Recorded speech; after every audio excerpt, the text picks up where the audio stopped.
saya Siti Maksuro dengan NIM 2223031011029 sebagai narator. Perkenalkan, nama saya Devi Amanda dengan NIM 222303101 sebagai perawat dan editor. Perkenalkan, nama saya Yayu Agustin dengan NIM 22230311044. Saya sebagai keluarga pasien. Perkenalkan, nama saya Fitria Dismawati dengan NIM 2223031011042. Saya sebagai narator.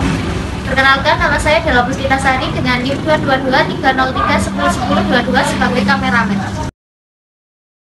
Komunikasi terapeutik adalah komunikasi yang dilakukan antara perawat dan klien yang bertujuan untuk meningkatkan hubungan interaksi yang baik antara perawat dan klien, sehingga nantinya data-data yang diperlukan oleh perawat dapat dipenuhi seluruhnya. Dalam berkomunikasi dengan pasien lansia, terdapat 6 teknik yang dapat digunakan sebagai berikut. Pertama, ada teknik asertif. Teknik asertif merupakan sikap kita sebagai perawat dalam memahami serta mengerti kondisi pasien, di mana nantinya kita sebagai perawat harus menunjukkan sikap sabar, peduli, serta mendengarkan dengan seksama apa yang dikeluhkan oleh pasien, di mana nantinya komunikasi yang kita sampaikan kepada pasien agar bisa dipahami oleh pasien. Teknik responsif merupakan suatu bentuk perhatian yang diberikan kepada pasien. Sebagai contoh, saat pasien berbicara, kita harus menganggukkan kepala sebagai bentuk menghargai perkataan pasien. Teknik fokus merupakan upaya konsisten untuk melakukan komunikasi terapeutik yang diinginkan. Teknik suportif, yaitu teknik untuk menjaga kestabilan emosi pada pasien. Yang kelima yaitu teknik klarifikasi. Teknik klarifikasi merupakan cara mengajukan kembali pertanyaan kepada pasien agar pasien benar-benar mampu memahami pembicaraannya dengan perawat.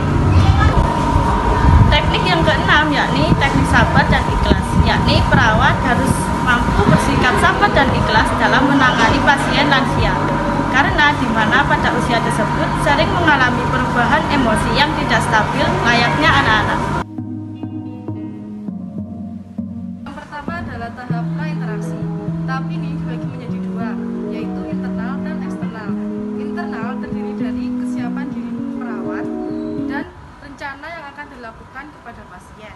Persiapan diri ini terdiri dari mencuci tangan, menggunakan hand sanitizer, dan menggunakan masker.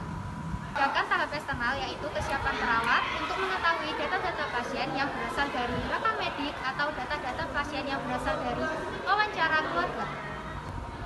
Tahap yang kedua yaitu tahap orientasi.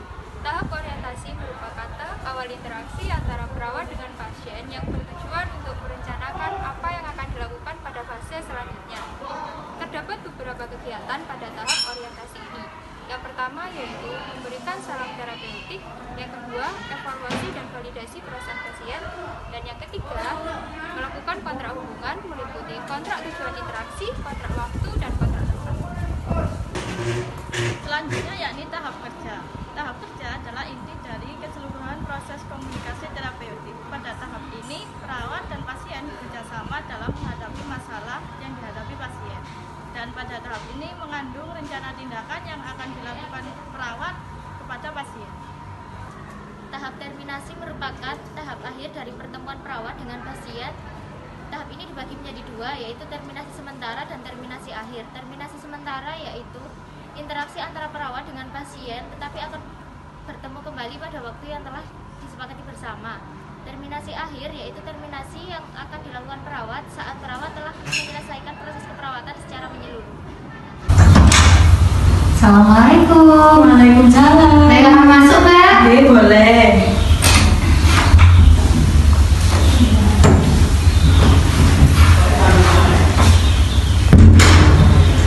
Baik, perkenalkan nama saya Perawat Septi. Mbak dan ibunya bisa panggil saya Perawat Septi atau Mbak Septi juga nggak apa-apa. Di sini saya bersama rekan saya. Perkenalkan ya Mbak, Bu, nama saya Devi. Mbak dan ibunya bisa panggil saya Perawat Devi atau Mbak Devi nggih. Di sini kami menjaga ruang aster mulai pukul 7 sampai 1 siang. Pertama, apa benar ini dengan Ibu Mara? Boleh saya cek gelangnya Ibu? Misi. Bagaimana kondisi Ibu hari ini? Masih sesak. Oh, masih sesak Ibu. Untuk sesaknya itu apa boleh saya bantu posisi duduknya gitu biar nafasnya lebih lega? Oh, nggih. Mau duduk sendiri atau dibantu? Senyaga tuh. Oh, nggih. Yang saya nggih. Di pundak saya Ibu. Mbak boleh anukan itunya ya?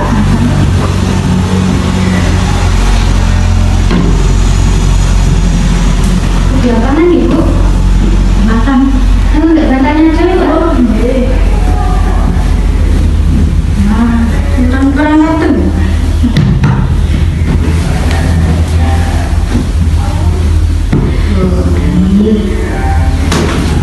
Sampun. Sudah enak Bu? Ya, untuk tensinya kan katanya pusing deh. Apa boleh saya? Bisa. Oh, nggih. Saya tensi dulu nggih.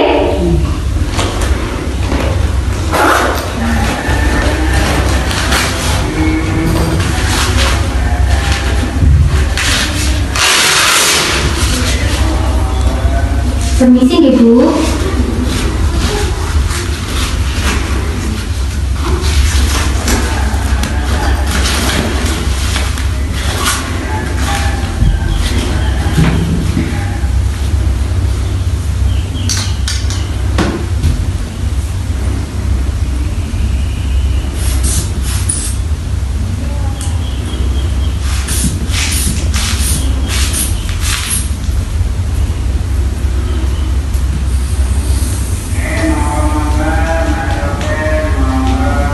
Sampun.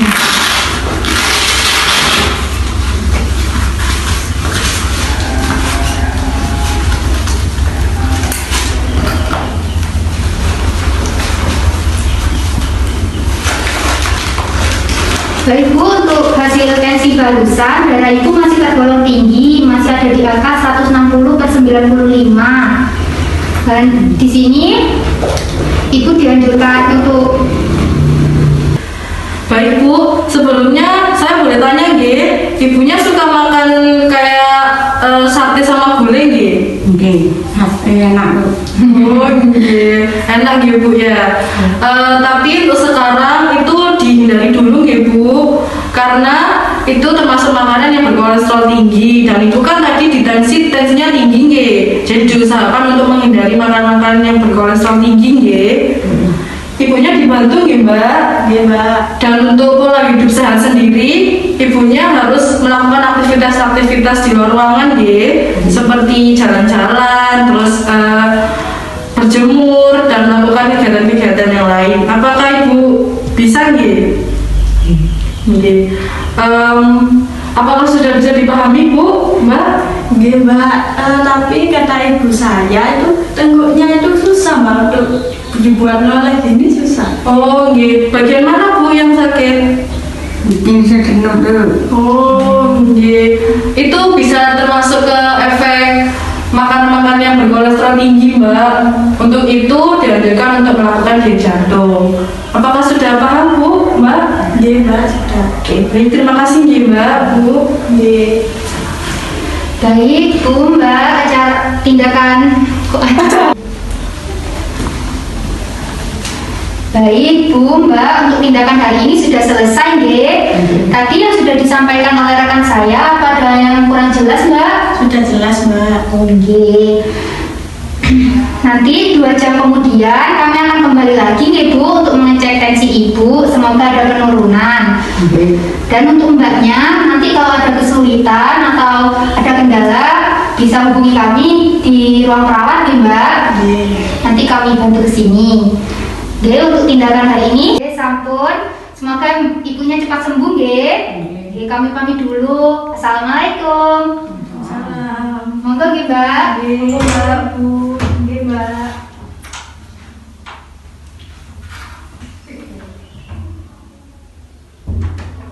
Demikian hasil video roleplay dari kelompok kami. Kurang lebihnya mohon maaf apabila ada kekurangan dan kesalahan.